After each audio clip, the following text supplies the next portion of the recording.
바로와 그의 모든 신하가 이 일을 좋게 여긴지라. 바로가 그의 신하들에게 이르되 이와 같이 하나님의 영에 감동된 사람을 우리가 어찌 찾을 수 있으리요 하고 요셉에게 이르되 하나님이 이 모든 것을 내게 보이셨으니 너와 같이 명철하고 지혜 있는 자가 없도다. 너는 내 집을 다스리라. 내 백성이 다 내 명령에 복종하리니 내가 너보다 높은 것은 내 왕자뿐이니라. 바로가 또 요셉에게 이르되 내가 너를 애굽 온 땅의 총리가 되게 하노라 하고 자기의 인장 반지를 빼어 요셉의 손에 끼우고 그에게 세마포 옷을 입히고 금사슬을 목에 걸고 자기에게 있는 버금 수레에 그를 태우며 무리가 그의 앞에서 소리 지르기를 엎드리라 하더라. 바로가 그에게 애굽 전국을 총리로 다스리게 하였더라. 아멘. 어느 호라비가 질그릇 장사를 했는데 하루는 지게에다가 이제 질그릇을 가득 지고 장에 팔러 가다가 쉼터에서 잠시 지게를 받쳐놓고 나무 그늘 아래 이제 누워서 생각을 했습니다. 이 질그릇을 팔아서 돼지 새끼를 사서 키워서 또 그리고 이제 송아지를 사고 또 송아지를 또 키워서 조그만 밭을 사고 그 밭을 사서 또 이제 집을 짓고 또 그리고 다시 이제 장가를 가자 그런 그 생각을 하면서 여기까지 생각하니까 그 호라비가 너무 행복하고 좋았습니다. 꿈은 그것이 부질없는 공상일지라도 행복한 것입니다. 그래서 그 호라비가 너무 좋아서 누운 채 춤을 추다가 지게작대기를 가만 탁 건드려 가지고 그 바람에 질그릇이 다 깨졌답니다. 그렇지만 꿈은 좋은 것입니다. 꿈 중에서도 진정한 꿈은 하늘이 주는 꿈입니다. 그 꿈은 하늘이 준 꿈은 하늘이 이루어 주십니다. 본문은 오늘 이제 여러분들이 너무 익히 잘 아시는 요셉에 관련된 내용입니다. 요셉은 여러분들이 성경을 통해서 설교 말씀을 통해서 또 이제 영화를 통해서 너무나 잘 아는 내용이지만 이제 다시 한번 우리가 또 마음을 가다듬고 요셉이 어떤 삶을 살았는가, 어떻게 요셉은 하나님의 영에 감동된 사람이 되었는가, 그것에 대해서 우리가 잠시 같이 은혜를 나누는 시간이 됐으면 좋겠습니다. 꿈은 좋은 것입니다. 정말로 우리도 꿈을 꾸어야 되겠습니다. 그러니까 꿈 이야기하면 성경에서 대표적인 인물이 요셉이지 않습니까? 그는 노예 신분으로 추락했다가 또 이제 어느 날 애굽의 총리가 됩니다. 전무후무한 그런 이야기죠. 요셉은 그 꿈을 이루는데 무려 13년이 걸렸습니다. 요셉은 처음 노예로 추락했을 때 그 길은 상상도 못한 길이었습니다. 나중에는 한나라의 국무총리가 되었는데 그것도 또한 상상도 못한 일입니다. 그럼에도 요셉의 이야기에서 가장 감동적인 것은 마지막에는 그의 삶의 마지막에는 너무나 풍부한 그런 해피엔딩으로 끝난다는 그 사실입니다. 요셉의 이야기를 통해서 하나님은 오늘 살아가는 우리에게도 강력한 메시지를 주고 있습니다. 야곱에게는 12아들이 있었습니다. 아들들은 모두 아버지의 양을 치는 그런 목동들이었는데 그 중에 11번째인 요셉은 하나님을 잘 섬겼습니다. 그런데 이 조용했던 야곱의 가정에 이제 불똥이 떨어졌습니다. 왜냐하면 그것은 다름 아닌 요셉의 꿈 때문입니다. 그러니까 12형제가 살아가고 야곱하고 이제 야곱의 어머니하고 이렇게 그 평안한 삶을 살아가는데 그 집안에 이제 막 평지풍파를 일으키는 일이 생긴 것입니다. 그것은 다름 아닌 요셉의 꿈 때문에 하여튼 집안이 이제 시끄러워진다는 거죠. 하루는 요셉이 아침에 일찍 일어나서 형들에게 말합니다. 형님들, 내 꿈 좀 들어보이소. 우리가 곡식을 거두러 나가 곡식단을 묶었는데 내 단은 가운데 서고 또 이제 11단은 저를 이렇게 삥 둘러서서 내 곡식단에 이렇게 절을 했다고 그렇게 형들한테 이야기합니다. 그러면은 형들이 어땠겠습니까? 형들이 열받죠. 11번째면 완전 말째 쫄병이 감히 그 위에 10명의 형들이 있는데 그런 얘기를 하니까 가짜않지도 않은 겁니다. 그래서 형들이 매우 기분이 나빴는데, 그런데 그 다음에 또 형님들 내 꿈을 들어보세요. 꿈을 꿨는데 내 별이 가운데 서고 해와 달과 11별이 내 별을 향해서 절을 하더이다. 또 이제 점점 더 이제 설상가상입니다. 점점 더 한수 더 뜨는 거죠. 진짜 11번째 저 조그만 놈을 어떻게 해버려야 될 텐데 형들이 그런 마음을 안 가졌겠습니까? 그러자 형들이 동생 요셉을 고얀 놈 하면서 화를 낼 수밖에 없었습니다. 이러한 배경 가운데서도 결국은 승리한 요셉, 이 시간 함께 요셉의 삶이 어떠했는지 살펴보면서 같이 은혜를 나누겠습니다. 첫째, 이제 요셉은 하나님의 꿈을 그 마음에 품었습니다. 요셉은 하나님의 꿈을 마음에 품었다는 것입니다. 요셉은 하나님이 자신에게 꿈으로 계시를 주셨다고 믿었던 것입니다.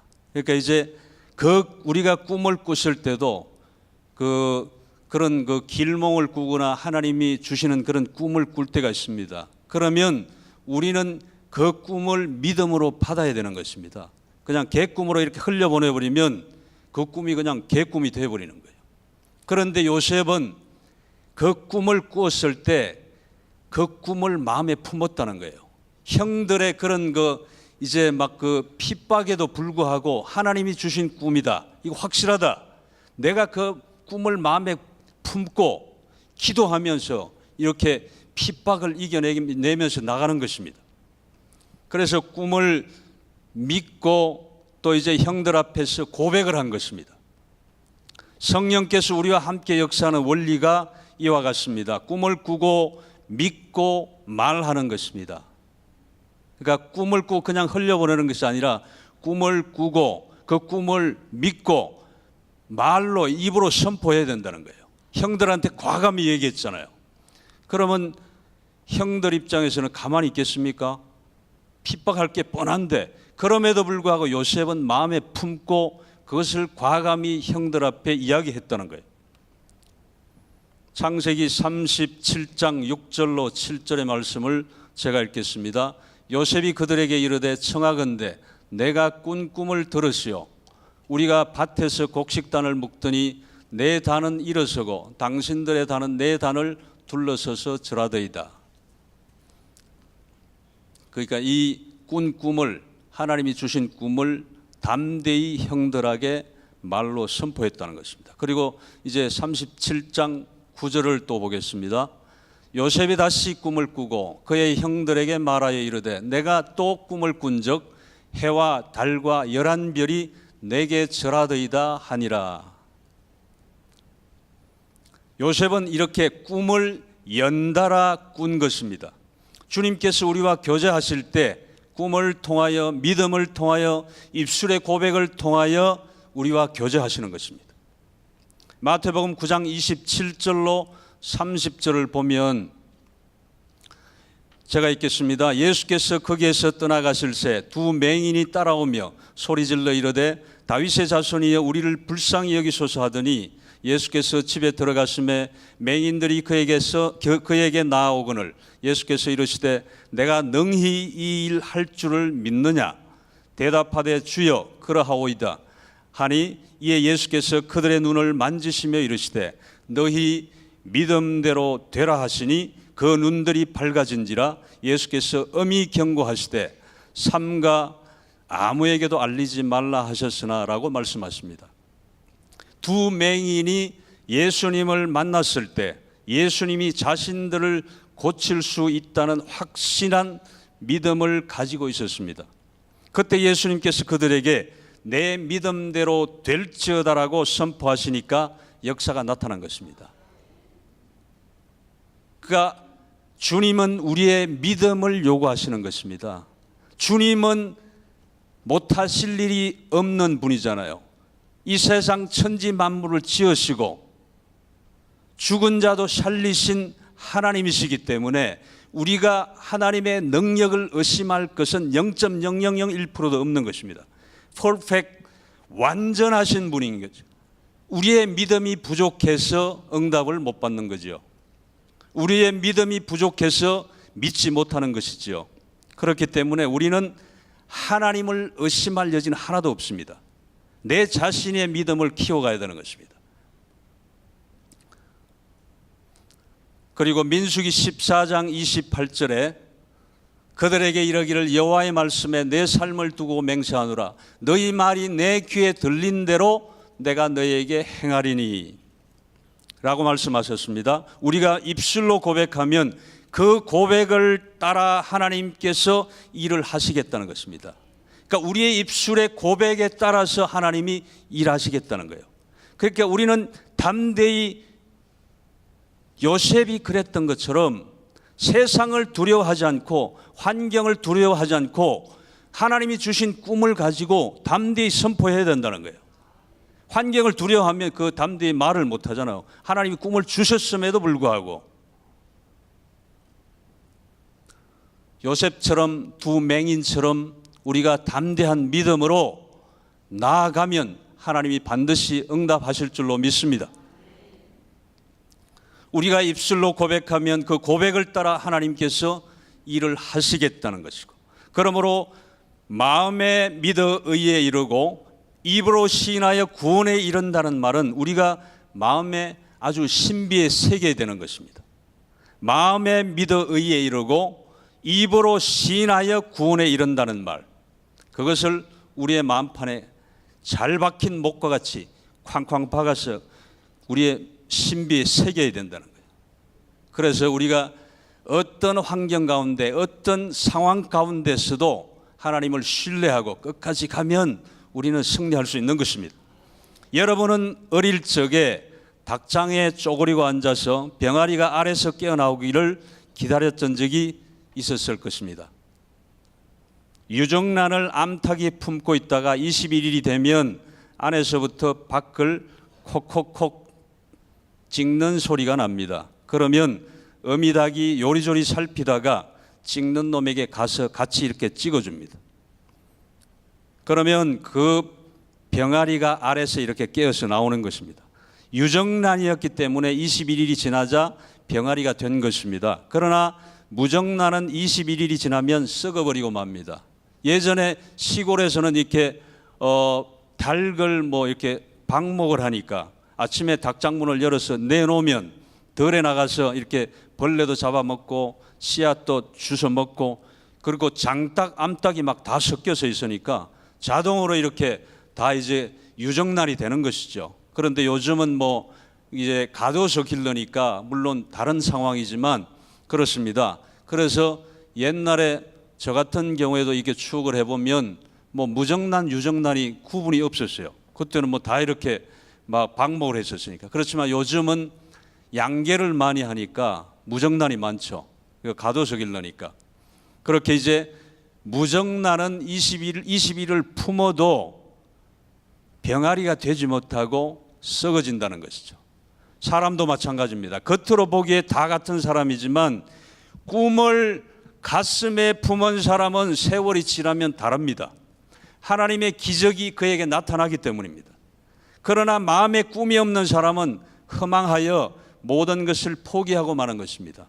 여러분이 또 서울역 노숙자를 지나다 이게 보셨을 것입니다. 그들과 우리가 차이가 무엇입니까? 그분들도 예전에는 잘 살았던 사람들이 많습니다. 사업을 하다가 부도가 났다거나 가정이 깨어졌다거나 여러 가지 그런 상황으로 인해서 노숙자가 된 그런 분들이 많습니다.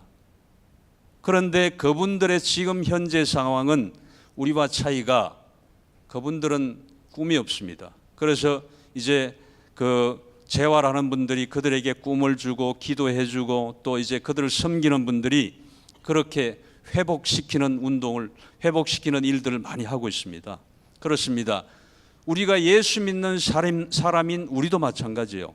내가 형식적으로 예배를 드리고 습관적으로 예배를 드리는 그 행위로 끝나서는 안 된다는 거예요. 하나님이 주신 꿈을 내가 반드시 마음판에 새기고 그 꿈을 붙잡고 기도하며 나아갈 때 우리가 성령의 열매를 맺고 하나님이 주시는 축복을 받아 누리고 또 성령 충만한 그런 삶을 살아갈 수 있다는 것입니다. 그렇게 살아야지 우리 마음에 꿈이 없으면 노숙자나 다를 바가 없다는 거예요.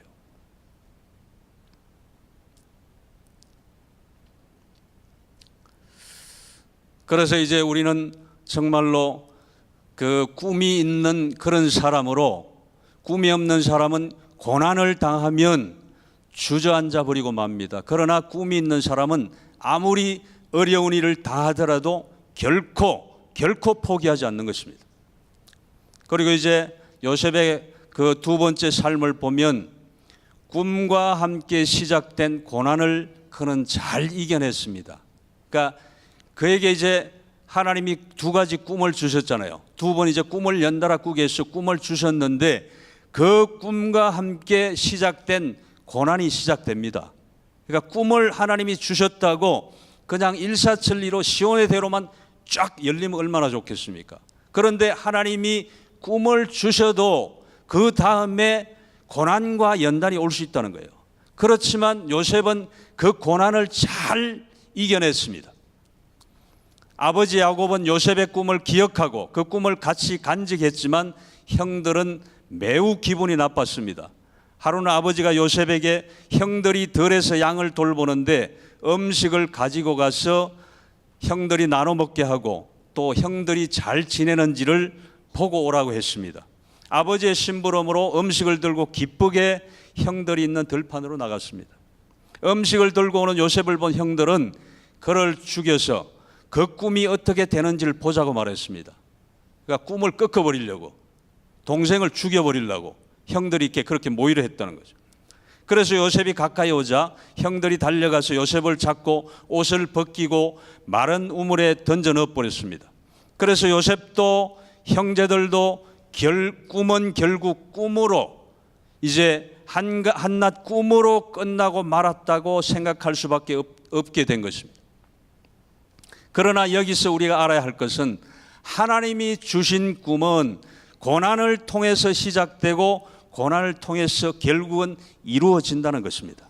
아무리 방해를 해도, 아무리 발목을 잡아도 하나님이 주신 꿈은 고난을 통과해서 그 꿈이 반드시 이루어진다는 거예요. 그렇기 때문에 우리는 하나님이 주신 꿈은 그렇게 소중하게 간직을 하고 계속해서 밀고 나가야 된다는 것입니다. 우리의 조국도 고난에 고난을 거듭하면서 우리의 조국을 보면 5,000년 역사 이래 수많은 외침을 당했습니다. 그러니까 우리의 역사를 보면 이스라엘의 역사나 거의 진배가 없습니다. 수많은 침략을 당했지만 우리는 꿋꿋이 다 이겨내고 지금까지 온 것입니다. 그런데 현재 우리나라가 처한 국내외 정세를 보아도 큰 고난 가운데 빠져 있습니다. 그러나 우리가 알아야 될 것은 우리가 하나님을 믿고 의지하고 또 요셉처럼 하나님이 우리와 함께 계신다는 것을 끝까지 믿고 나가면 통일한국을 반드시 보게 될 수 있다는 것입니다. 부정적인 생각은 모든 일을 파멸시키고 맙니다. 그러나 우리의 생각이 긍정적이고 적극적이고 창조적이 되어서 꿈을 바라보고 있다면 성령님은 꿈을 꾸는 사람들과 함께 일하시기 때문에 하나님의 기적이 반드시 일어나게 되는 것입니다. 요셉은 그렇게 이제 형들에 의해서 발가벗겨져서 우물에 던져졌을 때 아이고 이제 나는 죽었다고 생각했습니다. 그 들판에 마른 우물 안에 있는 그를 누가 찾을 수 있었겠습니까?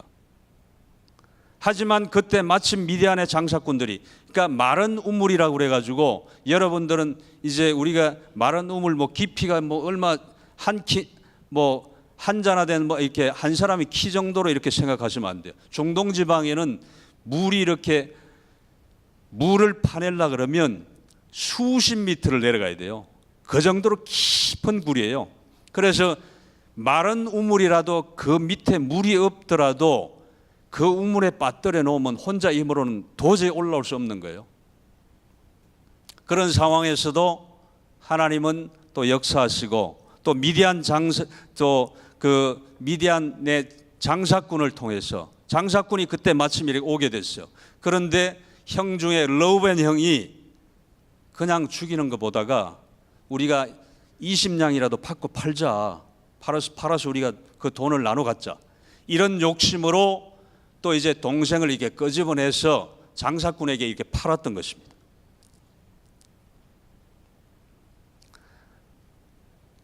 장사꾼들이 애굽으로 내려가다가 요셉의 형들이 있는 곳을 이렇게 지나가게 됐습니다. 형들은 요셉을 우물에서 건져내서 돈을 받고 팔자. 적어도 20냥은 받을 수 있겠다라며 요셉을 종으로 팔아버린 것입니다. 사람이 아무리 꾀를 내어도 하나님이 정한 것은 이루어지는 것입니다. 자기들은 요셉을 죽이기로 작정을 하고 요셉도 죽는다고 생각했지만 그 대상들이 지나가기 때문에 그들에게 종으로 팔린 것입니다. 이렇게 고난에는 그 안에 축복을 숨기고 있을 때가 많습니다. 그러니까 그 고난 가운데 하나님이 역사하심으로 장사꾼이 오게 하시고 또 그의 형의 마음을 움직여서 다시 이렇게 구원해 준 것입니다.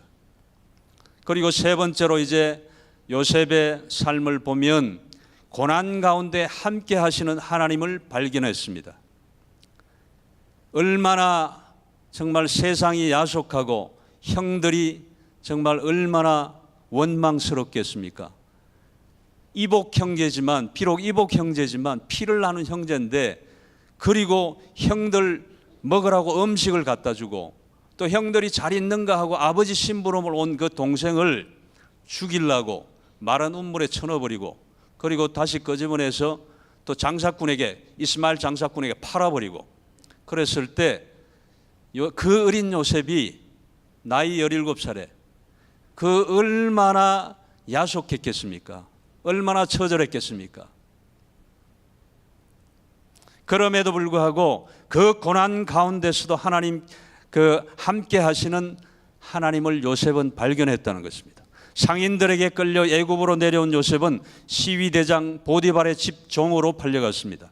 하나님이 주신 꿈이 고난을 통하고 성령님이 도와주심으로 이루어지기 시작하는 것입니다. 창세기 39장 1절로 3절의 말씀을 보겠습니다. 요셉이 이끌려 애굽에 내려가매 바로의 신하 친위대장 애굽 사람 보디발이 그를 그리로 데려간 이스마엘 사람의 손에서 요셉을 산이라.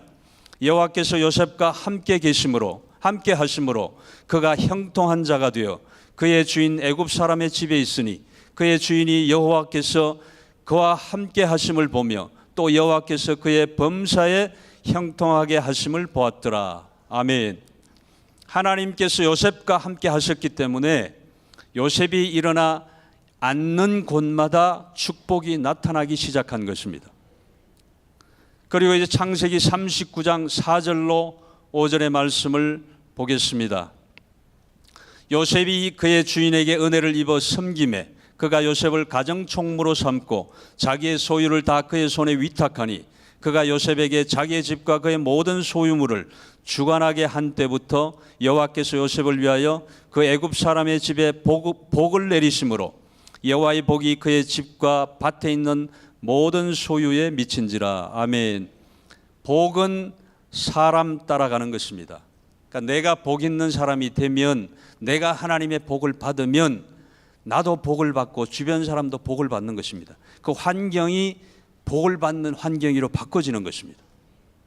복 받은 사람에게 가면 그 자리 전부에 복이 따르는 것입니다. 그리고 반면에 화를 받는 사람은 화를 받는 것입니다. 화를 받는 사람이 들어가서 어떤 조직에서 일을 하게 되면 그 일 자체가 화가 되는 것입니다. 하나님을 믿는 우리는 하나님이 함께 하심으로 복이 따르게 되는 것입니다. 요셉이 가정총무로서 지위가 이제 차츰차츰 안정되어 갑니다. 주인에게도 인정을 받습니다. 그런데 좋은 일이 있으면 또 나쁜 일이 있는 것처럼 호사다마라고 그랬잖아요. 그러니까 좋은 일이 있으면 꼭 마가 낀다고 그래요. 그러니까 그런 것처럼 하루는 보디발의 아내가 요셉을 붙잡고 유혹했습니다. 원로 목사님의 표현대로라면 눈을 깜짝깜짝 했다고 그랬냐. 그러니까 우리 그 상황을 한번 우리가 상상을 해보면 우리 보통 사람 같으면 하나님의 영에 감동되지 않고는 그 상황을 벗어날 수가 없습니다. 우리도 한번 이렇게 가정해서 본다면 내가 과연 그 상황에서 그 상황을 벗어날 수 있겠는가? 저는 자주 생각을 해봅니다. 그랬을 때 내 의지로는 힘들겠다. 성령님이 감동을 주셔야, 하나님이 함께 하셔야 코람데오의 그런 삶이 돼야 그 상황을 벗어날 수 있겠다. 저는 그런 생각을 해봅니다. 그랬을 때 요셉도 그랬을 때 가정 총무가 되었을 때 기도했지 않았겠습니까? 자기 의지로, 자기 이성적인 판단으로 가지고 그 상황을 이겨내고 그 가정 총무로서 일을 원활하게 잘 했겠습니까?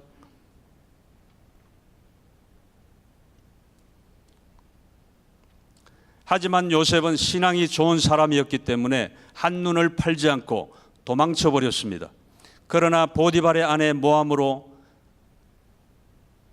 정말로 너무너무 많이 얻어맞고 직함도 다 뺏기고 궁중 내에 있는 감옥에 갇히게 됐습니다.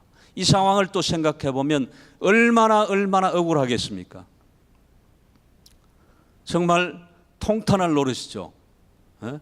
세상 사람들은 이런 상황일 때 그러잖아요. 하늘이 알고 땅이 안다. 나는 아니다. 이렇게 막 변명을 하지만 그 상황에서는 자기가 하소연한다고 그 상황이 바뀌어지는 것이 아니잖아요.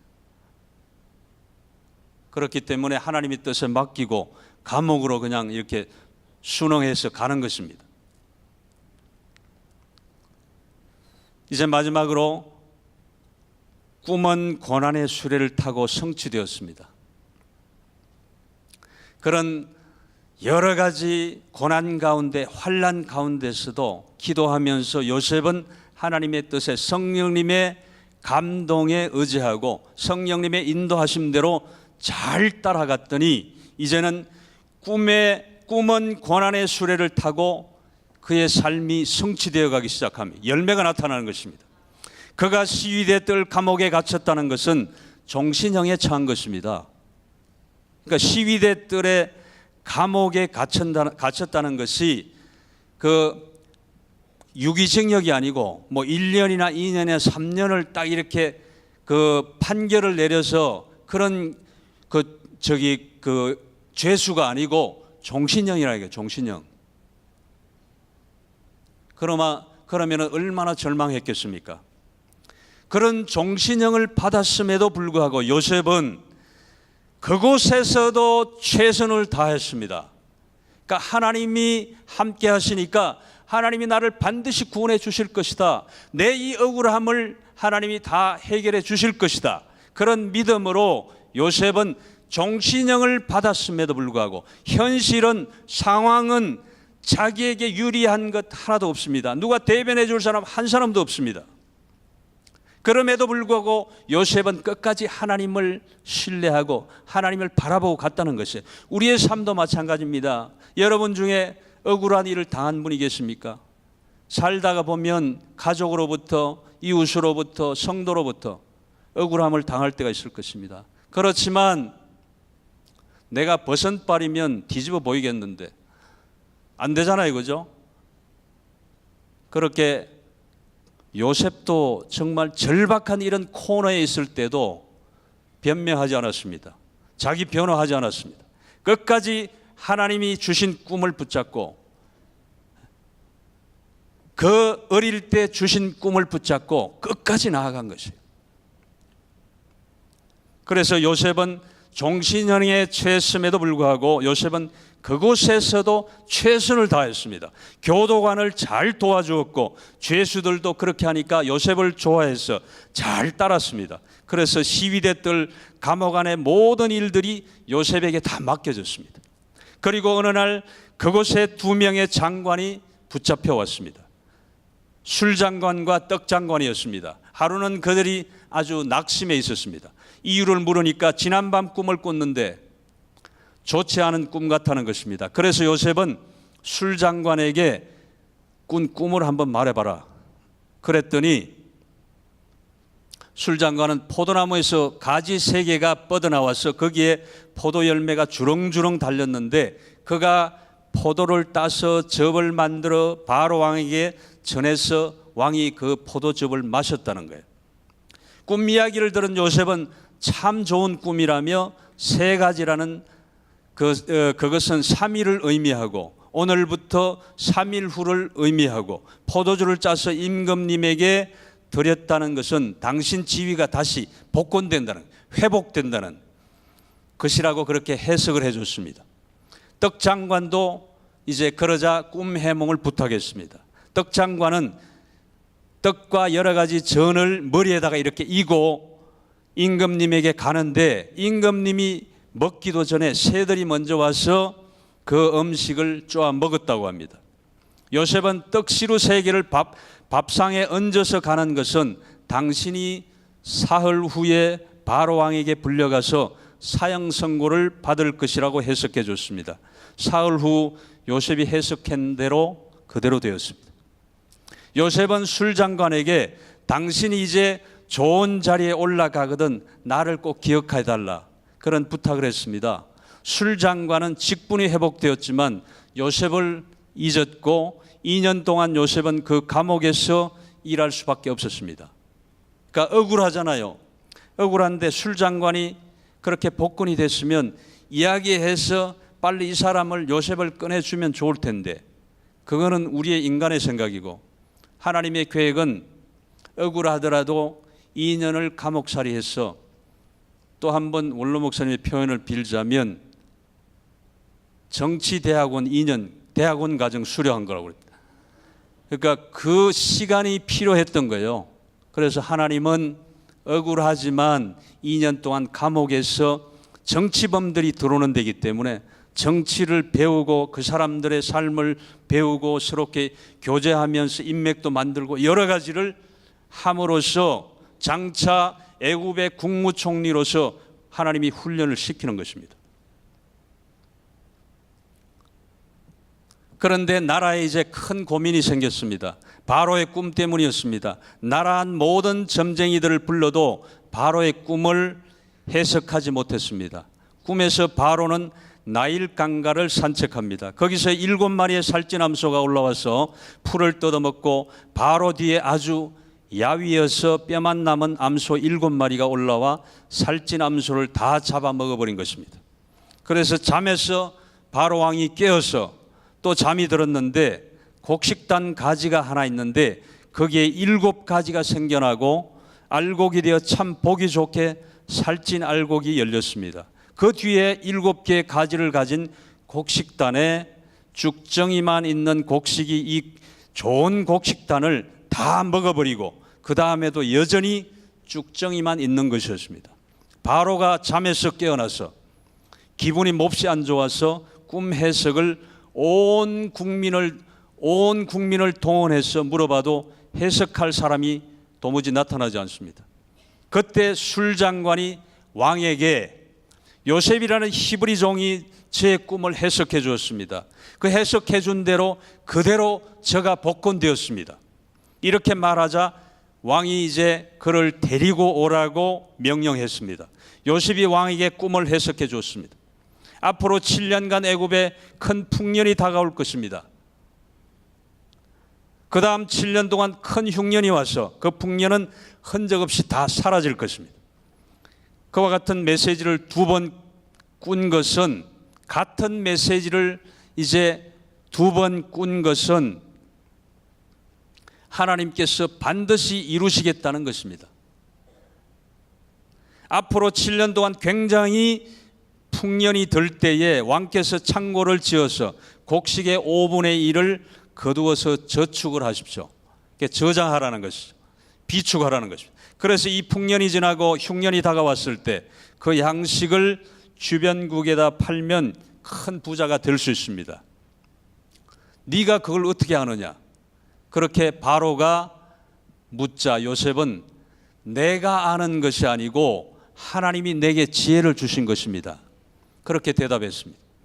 그러자 바로는 이 사람을 행정장관으로 세우고 풍년 때 곡식을 거두어서 흉년을 대비하라고 이렇게 명령을 하게 되는 것입니다. 그리고 요셉에게 자기 곁에 오게 해서 자신의 인장 반지를 끼워주고 왕이 입는 겉옷을 입혀주었습니다.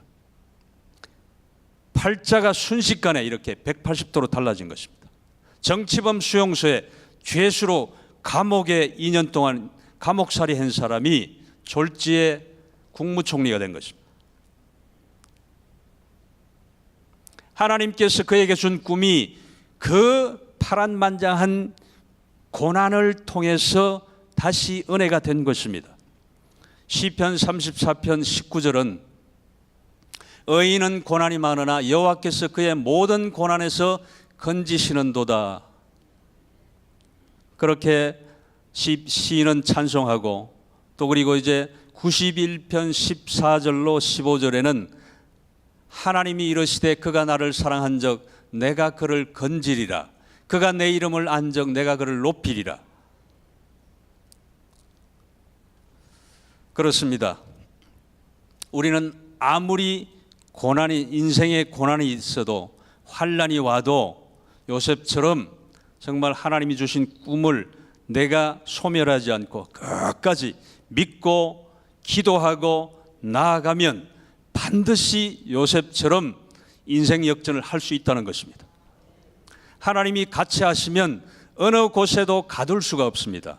그러니까 하나님이 같이 하시면 사도 바울도 그랬듯이 감옥에 가둬놔도 옥문이 열리게 되고 또 지진이 일어나게 되고 그런 그 하나님은 못하실 일이 없는 분입니다. 요셉도 정치범 수용소에서 2년 동안 가둬놨지만 하나님이 건지셔서 애굽의 총리를 삼으신 그 하나님이신 것입니다. 우리가 사방으로 우겨쌈을 당하여도 쌓이지 아니하고 답답한 일을 당해도 낙심하지 아니하고 핍박을 받아도 버림받지 아니하고 거꾸러뜨림을 당해도 망하지 않는 것입니다. 우리가 마음의 꿈을 갖고 그 꿈을 하나님 앞에서 감사하고 기도하면 성령께서 꿈을 통해서 믿음을 통해서 창조적인 입술의 선언을 통해서 역사하여 이루어지는 것입니다. 꿈은 고난의 수레를 타고 성취됩니다. 성령님의 기름 부으심으로 확실히 이루어지는 것입니다. 성경을 통해서 기도할 때 성령께서 우리의 마음에 꿈을 주시는 것입니다. 꿈이 들어오면 고난도 다가옵니다. 꿈이 오면 고난도 다가온다는 거예요. 고난이 왔을 때 낙심하지 말고 꿈을 붙잡고 확신이 들어올 때까지 기도해야만 합니다. 그 다음엔 입술에 창조적인 고백을 해야 되는 것입니다. 꿈을 믿고 믿음을 입술로 고백하면 말씀이 나가서 없는 것을 있게 하고 죽은 것을 살리고 패한 것을 승리하게 만들어주는 것입니다. 이 세상에 아무리 아버지와 자식이 사이가 멀어도 아버지란 이름이 있는 이상 우리는 아버지 앞에 나갈 수가 있는 것입니다. 아버지에게 부탁할 수 있는 것입니다. 그렇게 나가면 아버지하고 나가서 아버지에게 부탁하면 아버지가 들어주신다는 거예요. 여러분이 부모님이시잖아요. 육신의 자녀도 아들이나 딸이 필요한 것을 달라고 이렇게 요구를 하고 간청을 하면 다 주시잖아요. 그런데 우리 영의 아버지는 마찬가지입니다. 우리 육신의 아버지 이상으로 더 좋은 것으로 채워주실 줄로 믿습니다. 우리 민족은 하나님의 은총이 있어서 우리 가운데서 좋은 일이 일어나게 만들어주시는 것입니다. 예수 그리스도 안에서 영혼이 잘됨 같이 범사에 잘되고 강건하게 되는 개인과 가정과 사회와 국가가 된다고 믿으시기 바랍니다.